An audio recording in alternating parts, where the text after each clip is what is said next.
بسم اللہ الرحمن الرحیم الحمد للہ وحدہ والصلاة والسلام علی من لا نبی بعدہ اما بعد۔ اللہ رب العالمین کا بہت شکر و احسان ہے کہ اللہ رب العالمین نے اس مسجد کے اندر ہم لوگوں کو کچھ سیکھنے اور سکھانے کا موقع نصیب کیا ہے۔ اس سے پہلے ہم لوگوں نے جو ٹاپک شروع کیا تھا وہ یہ ہے کہ وہ اعمال جن کا رمضان المبارک سے گہرا تعلق ہے، اس کے تعلق سے ہم لوگوں نے بہت ساری چیزوں کو سیکھا۔ آج جو آخری کڑی ہے وہ یہ ہے کہ اس ماہ رمضان سے عمرہ کا گہرا تعلق ہے۔ اسی ٹاپک کے اوپر آج کچھ باتیں آئیں گی۔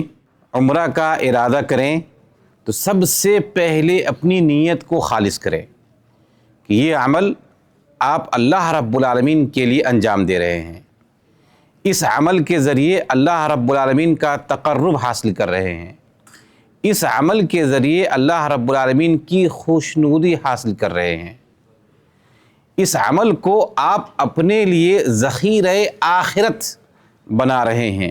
اگر آپ ایسی نیت رکھیں گے تو یقیناً ہر اس کام سے آپ اپنے آپ کو بچانے کی کوشش کریں گے جو آپ کی اس نیت کو مخدوش کرنے یا پھر بگاڑنے کا سبب بنے۔ اس لیے کہ ہمارے بہت سارے بھائی ایسے ہیں جو وہاں جاتے ہیں تو ہر موڑ پہ سیلفیاں اس طریقے سے لیتے ہیں کہ اس سے یہ ظاہر ہو رہا ہوتا ہے کہ یہ عمل ہم اللہ رب العالمین کے لیے کرنے کے لیے نہیں آئے ہیں، بلکہ ہم اپنے دوستوں کو اور اپنے جاننے والوں کو صرف اور صرف یہ دکھلانے کے لیے آئے ہیں کہ میں عمرہ کر رہا ہوں۔ لہذا اس سے آپ گریز کریں۔ اتنی عظیم عبادت کو کرنے کی اللہ رب العالمین نے توفیق دی ہے۔ بہت سارے ایسے لوگ ہیں جو یہ تمنا کرتے ہیں کہ پوری زندگی کے اندر اسے ایک عمرہ نصیب ہو جائے، لیکن اس کی یہ تمنا اسی کے ساتھ قبر میں چلی جاتی ہے، پوری نہیں ہوتی ہے۔ لیکن اللہ رب العالمین نے آپ کو اتنی عظیم عبادت کرنے کی توفیق بخشی ہے، تو لہٰذا ریاکاری، ایک دوسرے کو دکھاوے اور سیلفیوں کے چکر میں اس عظیم عبادت کو آپ برباد نہ کریں۔ یہ سمجھیے کہ یہ عبادت یہ آپ کے اور آپ کے رب کے درمیان ہے۔ اس عبادت کو آپ آخرت کا آپ ذخیرہ بنا رہے ہیں، اپنے لیے باعث نجات بنا رہے ہیں، تو پھر یہ کیسے گوارا کرتا ہے کہ ہر موڑ پہ آپ سیلفی لیں اور دوسرے کو بھیجیں؟ یہ ریاکاری ہے، یہ اخلاص کے منافی ہے۔ لہذا ان چیزوں سے گریز کرنا چاہیے۔ پہلی بات تو یہی ہے کہ ان چیزوں سے آپ پرہیز کریں۔ بلکہ ایسا بھی ہوتا ہے کہ وہ جو فوٹو لیتے ہیں یا سیلفیاں کھینچتے ہیں، اکثر لوگ جھوٹے ہوتے ہیں۔ وہ وہاں پہ بیٹھیں گے اور بیٹھنے کے بعد ہاتھ کو اوپر کریں گے، کہیں گے یہ فوٹو کھینچو۔ وہ دعا نہیں کر رہے ہوتے ہیں، وہ دعا نہیں کر رہے ہوتے ہیں، بس صرف فوٹو لینے کے لیے ہاتھ کو اٹھاتے ہیں اور فوٹو کھینچتے ہیں اور اسٹیٹس پہ ڈالتے ہیں۔ یہ جھوٹا ہے، دعا بھی نہیں کر رہا ہے، فوٹو لے رہا ہے اور دوسرے کو باور یہ کروا رہا ہے کہ وہ دعا کر رہا ہے، تو یہ جھوٹ ہے۔ اتنی عظیم عبادت کے اندر بھی اگر آپ جھوٹ بولنا نہیں چھوڑتے ہیں تو پھر آپ کون ایسی جگہ ہے جہاں آپ جھوٹ نہیں بولیں گے؟ تو لہٰذا اتنی عظیم عبادت کو ان چیزوں کے چکر میں پڑ کر آپ برباد نہ کریں، بلکہ اس کو آپ ذخیرہ آخرت بنائیں، اپنے اور رب کے درمیان اس عبادت کو رکھیں تاکہ آپ کے لیے یہ عبادت باعث نجات ہو سکے۔ پہلی بات تو یہ ہے کہ آپ نیت کو خالص کریں، اور نیت کو خالص کرنے کے بعد آپ جب میقات پر پہنچ جائیں تو میقات پر احرام کا لباس زیب تن کریں۔ احرام کا آپ کپڑا پہن لیجئے، اور کپڑا پہننے کے بعد صفائی ستھرائی اور وضو کرنے کے بعد اگر وہاں پہ مسجد قریب ہے تو آپ 2 رکعت نماز پڑھیں۔ یہ عمرہ کے لیے یا نیت کے لیے کوئی نماز مشروع نہیں ہے، لیکن اگر وہاں پر کوئی مسجد ہے تو آپ تحیۃ المسجد کے نام سے 2 رکعت آپ ادا کریں۔ اس کے بعد اگر آپ اس مسجد کے اندر نماز ادا کرتے ہیں تو کوشش یہ ہو کہ سنت کے مطابق آپ کی نیت ہو۔ سنت کے مطابق نیت ہونے کا مطلب یہ ہے کہ آپ اس مسجد کے اندر بھی نیت نہ کریں، بلکہ آپ اپنی سواری میں آ جائیں تو اپنی سواری میں آنے کے بعد آپ نیت کریں، اس لیے کہ نبی کریم صلی اللہ علیہ وسلم اپنی سواری کے اوپر جب بیٹھ گئے تو اس کے بعد انہوں نے نیت کیا تھا۔ تو اگر آپ کے پاس گاڑی ہے یا بس ہے تو اپنے بس کے اندر آپ بیٹھ جائیں، گاڑی کے اندر آپ بیٹھ جائیں تو اس وقت آپ نیت کریں، اور نیت اس طریقے سے آپ کر سکتے ہیں، لبیک اللہم عمرہ، یہ نیت آپ کر سکتے ہیں۔ نیت کر لینے کے بعد اب وہاں سے آپ تلبیہ پڑھنا شروع کر دیں۔ جتنے آپ تلبیہ پڑھیں گے یہ آپ کی عمرہ کے لیے اتنا ہی بہتر ہے۔ اب وہاں سے تلبیہ پڑھنا شروع کر دیتے ہیں، پڑھتے پڑھتے آپ پہنچتے ہیں کہاں؟ خانہ کعبہ۔ خانہ کعبہ پہنچنے کے بعد آپ کو اگر وضو کی ضرورت ہے تو اس سے پہلے وضو کر لیں، اور اگر نہا بھی سکتے ہیں تو نہا بھی لیں، اس میں کوئی حرج کی بات نہیں ہے۔ وہاں سے آنے کے بعد اگر آپ مطاف میں آ جاتے ہیں تو مطاف میں آنے کے بعد اپنے طواف کو آپ شروع کریں گے حجر اسود سے۔ حجر اسود کے پاس آپ آئیں گے تو وہاں سے آنے کے بعد آپ کہیں گے بسم اللہ اللہ اکبر۔ اب وہاں سے آپ کا طواف شروع ہو جاتا ہے۔ شروع ہو جانے کے بعد جیسے ہی آپ نے کہا بسم اللہ اللہ اکبر، پھر اس کے کہنے کے بعد ایک دعا ہے جو آپ کہہ سکتے ہیں کہ اللہم ایمانا بک و تصدیقا بکتابک و وفاء بعہدک و اتباعا لسنت نبیک صلی اللہ علیہ وسلم۔ یہ آپ کہتے ہوئے اسٹارٹ کریں گے۔ اسٹارٹ کرنے کے بعد آپ شروع کے جو 3 چکر ہیں اس میں آپ کو میسر ہو سکے تو دل کی چال کے ساتھ آپ اس کو مکمل کریں، اسی کو عربی میں رمل بولتے ہیں۔ واضح رہے کہ پورے طواف کے اندر اجتباع کرنا سنت ہے، ان کے دائیں آپ موڈے کو کھول کے رکھیں گے پورے طواف کے اندر، جبکہ دل کی چال جو ہے وہ شروع کے صرف 3 چکروں کے اندر ہے۔ اب وہاں سے آپ 7 چکر مکمل کریں گے، آپ کا 1 چکر جو ہے وہ حجر اسود کے پاس مکمل ہوگا، اور اس طریقے سے 7 چکر کو مکمل کریں گے، اور حجر اسود سے پہلا جو کونا ہے اس کو رکن یمانی بولتے ہیں۔ وہاں پر اس کے لیے سنت یہ ہے کہ آپ وہاں پر اس کو چھو سکیں تو چھو لیں، اگر ازدحام ہے، بھیڑ ہے، دوسروں کو نقصان پہنچنے کا ڈر ہے یا خدشہ ہے تو وہاں جانے کی کوئی ضرورت نہیں ہے۔ اگر نہیں چھو سکتے ہیں تو اشارہ مت کریں، رکن یمانی کے لیے اشارہ مشروع نہیں ہے۔ وہیں سے ایک مخصوص دعا ہے، ہو سکے تو اس دعا کو آپ پڑھیں۔ رکن یمانی سے لے کر حجر اسود کے بیچ میں جو جگہ ہے وہاں پر ربنا آتنا فی الدنیا حسنہ وفی الآخرۃ حسنہ وقنا عذاب النار، اس طریقے سے آپ وہاں اس رکن یمانی سے لے کر حجر اسود تک یہ مکمل کریں گے۔ مکمل کرنے کے بعد پھر حجر اسود سے آپ کا اگلا طواف کا چکر شروع ہوتا ہے، آپ 7 مکمل کر لیتے ہیں۔ اب یہاں پر غور کرنے کی بات یہ ہے کہ حجر اسود جو ہے اس کے تعلق سے حدیث میں آتا ہے کہ حجر اسود یہ جنت سے اتارا گیا ہے۔